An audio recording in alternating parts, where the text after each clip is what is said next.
Hey, what's going on, everyone? My name is Matt Jarbo. This is $3 Theater. And movies are a large part of my life. I love them a lot. I've spent a lot of my life engaged in movies and pop culture. I've seen Pirates of the Caribbean 65 times in the theater. I worked there at the time. I was paid to watch it. That's how it worked out. But I mean, I'm telling you, you got to have some kind of addiction to go into the movies if you're going to see something like Pirates of the Caribbean 65 times in the summer of 2003. And the reason why I talk about this is that even though streaming is now the thing, right? And all these awesome, amazing things happen with streaming, I still love going to the theaters. I got to see Aquaman the other night. And I just had so much fun being at the theater, seeing it on the big screen, and wanting to go back and see it on the largest possible format. And I think movies are ultimately going that way. It's just going to be all tentpole stuff to drive butts to seats. But a lot of people out there also like to argue that streaming is killing the films. They're killing movies. No one's going to the theaters. They're killing the industry. Turns out that's not really the case according to science. If you look at the headline of this article here, Netflix isn't killing movies, according to science. Now, Variety here reports that a team from Ernst & Young Quantitative Economics and Statistics Group, that's seriously a mouthful, like you need to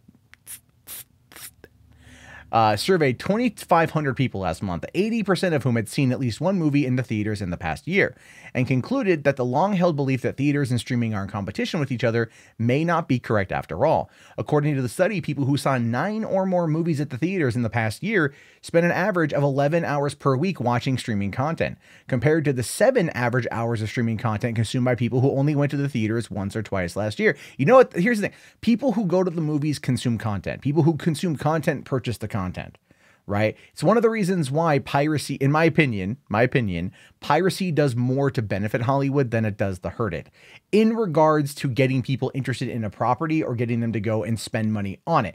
Maybe not the theaters as much as you would like, and I know that's where you all make your damn money, but it still helps out. I'm not advocating for piracy. I'm not suggesting you go and you do it, but to vilify it in the way that they do, rather than to try to understand why it works the way it works and then utilize it to their advantage in order to not only save Hollywood, but save theaters, is a thing. It really is a thing. I've been on this for years. Anyway, those numbers blow up the traditional way of thinking about audience viewership habits. It means that movie theaters and sites like Netflix, Amazon, and Hulu are not competing for the same limited quantity of audience consumption hours, but instead indicates that people who love watching movies in theaters also spend significant amounts of time watching content on streaming services. I don't even have cable TV. I have streaming. I watch streaming all the time. That's my preferred method of choice now for 8 years. I've been a cord cutter for 8 years. The DirecTV guy at Costco knows who I am now, and he finally stopped talking to me about it. Have you heard about DirecTV? No, because I stream shit. I don't care. Anyways, it's for people who are dialed into movies, TV, and pop culture. For example, the Slash Film writing staff and all of our regular readers, this behavior probably sounds familiar. We love consuming this stuff and processing it, analyzing it, and talking about it. But these numbers seem to indicate that maybe the general public isn't quite as casual about their viewing habits as we previously thought. There's also been a popular notion that today's teenagers aren't going to the movies as previous generations because they have access to better and more content than ever. This study seems to destroy that idea as well, and this is what it says here. The respondents between the ages of 13 to 17 went to a mean of 7.3 movies and consumed 9.2 hours of streaming content, the highest of any age group. There was some softness in consumers between the ages of 18 to 37. However, the average for respondents in this group was 6 theater visits in the past year, the lowest among any age group. At the time, they watched 8.6 hours of streaming content a week, the third most of any demographic. So let's kind of look at that for a second, because I think that ultimately kind of plays out, right? So 13 to 17 is that sweet spot where you want to sell shit to kids. It's true. They've got the highest amount of disposable income. Don't believe me? Go and watch Josie and the Pussycats. Not only because it's a fantastic movie, read by the absolutely smoking hot Rachel Lee Cook, Rosario Dawson, and even at the time, Tara Reid. Honk if you love pussy. Cats. Yeah, that's in the movie. Not only that, but a badass soundtrack from Letters to Cleo. So I'm a big Josie and the Pussycats fan. That being said, they talked about that, right? The selling to youngsters. And it's always been the 13 to 17 demographic have the highest amount of disposable income because those are the kids that are just getting jobs and still go to school, or they're getting allowance from their parents. Either way, they don't have bills to pay. The 18 to 37 crowd, they got some bills. They got some bills. They got cars, they got phones, they got rent, they got mortgage, they got kids, they got school. they got bills to pay, right? They got a family to feed. They're Benny from Total Recall. I got kids to feed, man. Anyway, but the point is that's what makes sense, right? So it's like they've got more disposable income, so then they can in fact do that, right? That's the whole point. They can go see the movie. Here's the way I see it, though. Here's the way I see it, and this is why it's a bit of a problem, is because that 13 to 17 metric, that 13 to 17 number, that's why we got PG-13 movies. That's why they're doing as well as they're doing. That's why they've been around, because that is where they're trying to sell it. And I'm not an advocate against PG-13 films. I'm just not a huge fan of them at all. Like, I don't like it when companies slice and dice a film in order to get around some arbitrary MPAA viewer that is like some middle-aged house mom that really didn't care for where her life went, but got this job and gets to dictate the viewing habits, or at least who gets to see what. Like, it's some kind of power trip. Like, we get it, Barbara. Your life sucks. Go coach soccer or something and leave the movie ratings to the movie fans.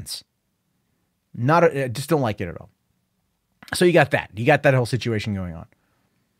But the 18 to 37 crowd watches a lot of streaming. Being that I'm 36, not quite 37, I'm still in that metric. And yes, I watch a lot of streaming.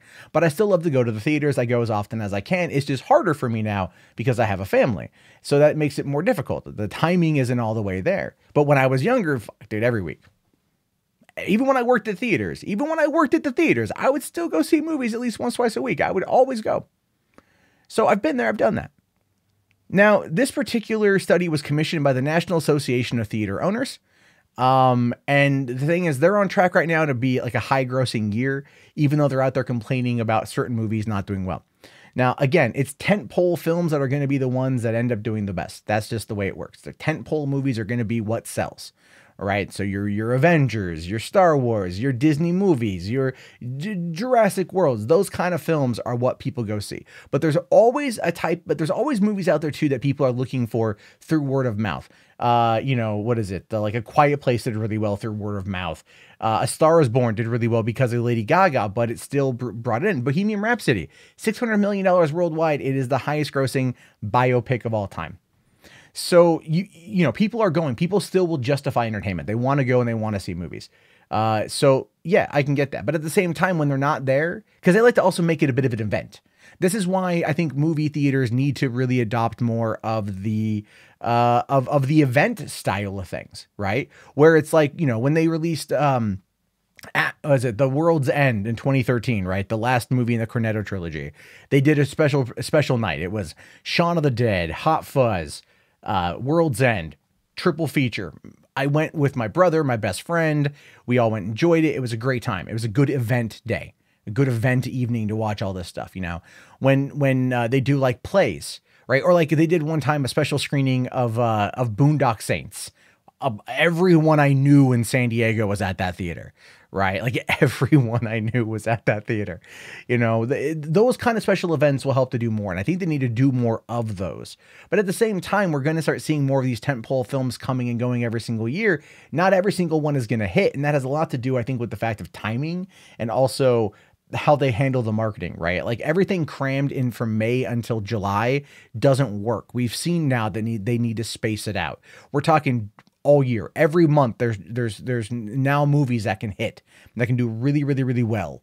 And as a result of that, more money comes in. So I think Hollywood's getting smarter to the release schedule of certain things, but at the same time, they've also come to realize that they got a problem with trying to, overbook the market, thinking that that's going to work. And I think that's not going to work. People stay home when there's too many choices. To be fair, they do. They stay home when there's too many choices.